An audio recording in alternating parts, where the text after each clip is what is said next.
Sahabat entrepreneur, salam hebat luar biasa. Saya kali ini akan membicarakan lagi tentang topik finansial. Dan di dalam topik finansial ini sebenarnya sudah pernah saya bahas juga di dalam buku Success Before 30. Khususnya di bab pertama masalah mindset. Di situ sebelum Anda hari ini diberikan kemampuan kekayaan yang baik, Anda juga harus membangun mindset-nya dulu. Jadi mindset itu ibaratkan sebelum Anda membangun rumah yang besar, bangunlah dulu kerangkanya. Nah, di sini ada 4 fase dalam kehidupan yang sangat penting. Kalau Anda kuasai, misalnya suatu hari kalau Anda memiliki kekayaan yang banyak, itu bukan karena kebetulan, tapi karena memang Anda punya mindset yang benar.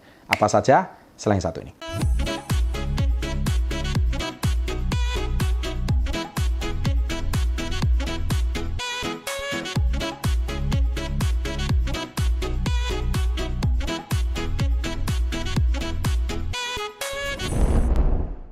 Nah, di dalam bab 1 masalah mindset ini, di buku Success Before 30, halaman pertama dan halaman 17, saya cerita di situ mengapa banyak orang itu belum kaya. Karena mereka salah satunya nggak paham 4 fase ini. Karena setiap orang itu pasti mengalami 4 fase ini dalam kehidupannya. Nah, fase yang pertama adalah saat Anda itu baru lulus sekolah. Biasanya kan Anda itu dapat uang dari mana sih? Kalau sekolah, kebanyakan kan dapat uang dari orang tua. Dapat uang saku dari orang tua. Jadi orang tua mencari nafkah setiap hari, tujuannya itu satu, yaitu bisa menafkahi Anda untuk sekolah. Nah, cuman problemnya adalah ketika Anda baru lulus sekolah, disinilah letak kemandirian finansial Anda harus terjadi. Kita tahu kalau di negara barat, ya negara barat loh ya, usia 17 itu batas maksimal tanggungan orang tua. Setelah di atas 17, mau ngapain kayak itu sudah bukan tanggung jawab orang tua. Nah, di Indonesia ini, orang Timur, orang Asia, kita ini masih punya budaya, apalagi kalau orang Jawa, pokoknya makan nggak makan yang penting kumpul. Itu budayanya orang Jawa. Jadi kalau sampai gede itu maunya kumpul sama anak terus. Nah, akhirnya kapan anaknya gede? Gitu. Nah, secara nggak langsung memang betul sih budayanya orang Jawa itu bagus, tapi secara nggak langsung membuat anaknya ini tidak tumbuh dewasa dan tidak mandiri. Padahal dia tidak diberi sebuah pengertian bahwa usia 17, kamu sudah harus mempunyai kemandirian. Mandiri itu dalam segala hal, terutama mandiri finansial. Jadi kalau bisa harus cari nafkah sendiri. Gitu. Mungkin tinggal masih di rumah orang tua, tapi Anda harus cari nafkah sendiri. Anda harus mencari kehidupan Anda sendiri. Gitu.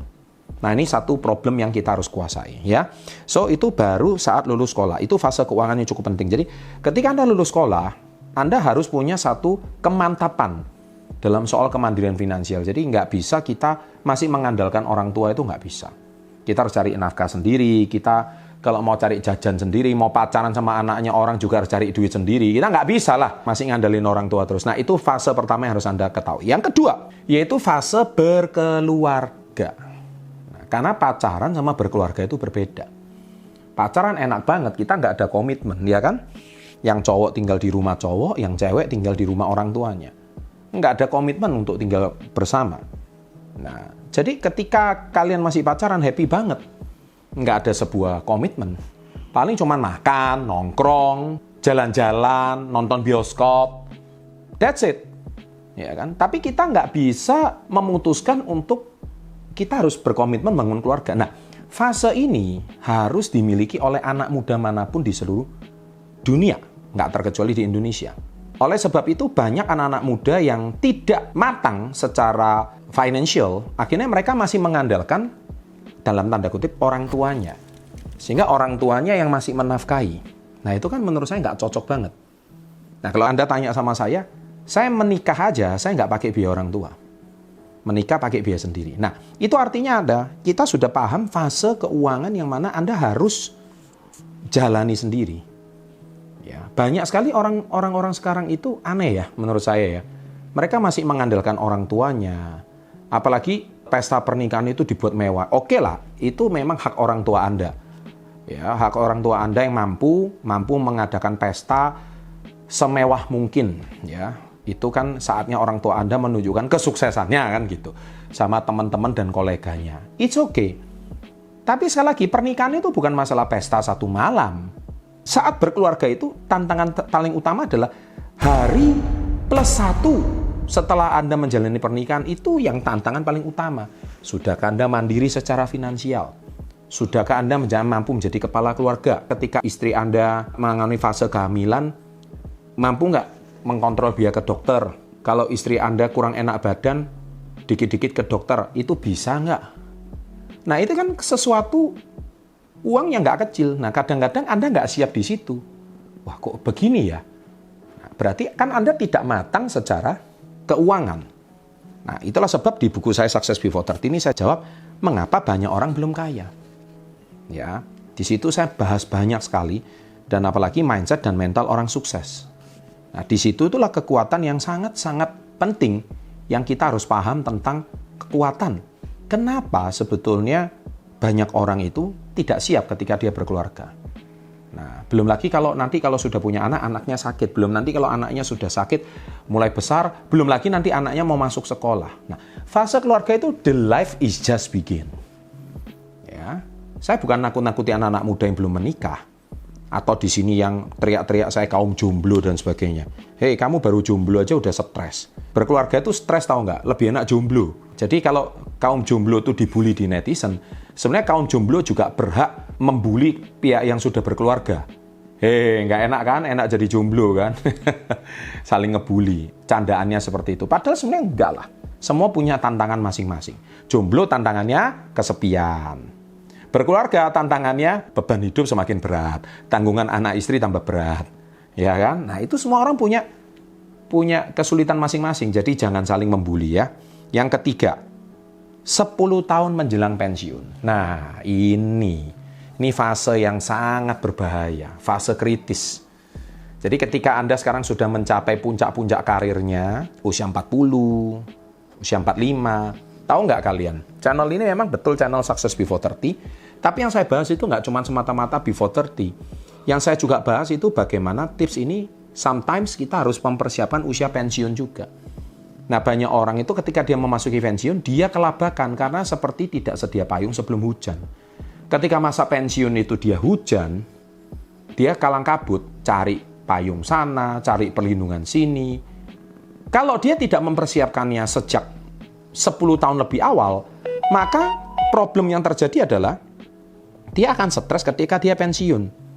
Bahkan nggak sedikit loh yang pensiun itu, mohon maaf, rumah aja nggak punya, dana pensiun juga tidak ada, hidup sudah tua, kemudian anak juga tidak mandiri, akhirnya cuman jadi pengasuh anak cucu, tapi ketika sakit juga bingung harus berobat kemana, harus merepotkan anak cucu juga. Nah ini loh, banyak orang itu, mereka itu menjelang pensiun, mereka belum siap.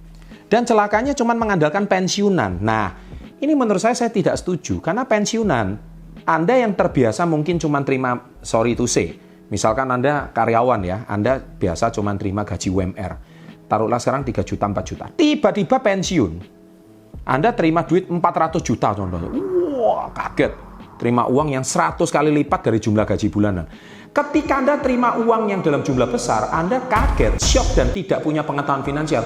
Uang pensiun itu, yang Anda biasanya bisa kerja 100 kali lipat gaji, Anda bisa dapatkan 100 bulan. Saya yakin nggak sampai 2-3 bulan uang itu akan habis. Bukannya Anda mempersiapkan bisnis atau pekerjaan baru di saat pensiun, tapi justru Anda malah memfoya-foyakan uang tersebut. Nah, itu yang seringkali terjadi. Dan yang terakhir, yaitu saat masuk usia pensiun. Nah, inilah hari yang nightmare-nya benar-benar terjadi. Jadi ketika nightmare ini terjadi, tahukah Anda waktu Anda pensiun, Anda itu sudah nggak punya uang, ya, cuman ngandalin pasangan, ngandalin anak, nggak punya penghasilan pribadi. Sungguh sangat memprihatinkan. Nah, saya sangat menghimbau bagi Anda para sahabat SP30 yang menonton video kali ini, ya, kalau bisa deh jangan mengulang sejarahnya pendahulu-pendahulu kita. Ya, kalau bisa kita itu berharap anak Anda sukses sih sukses lah. Tapi kalau bisa kita jangan pernah mengandalkan ya, anak untuk kehidupan kita pensiun. Itu kalau bisa jangan.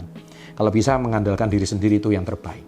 Ya, justru kalau bisa apa yang kita bisa berikan sama anak cucu kita.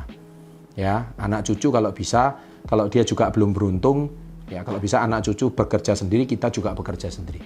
Intinya pensiun itu tidak lagi harus bekerja keras, tapi minimal kita tidak repot secara finansial. Ya, demikian 4 fase ini. Kalau mau lebih lengkapnya Anda bisa baca buku Success Before 30. Nah, di sini saya sudah banyak tipsnya, karena mindset itu dibangun nggak cuma di satu video, perlu diulang-ulang, perlu baca buku supaya lebih tajam lagi. Sukses selalu, jangan lupa klik like-nya, dan share, sukses selalu, dan salam hebat luar biasa.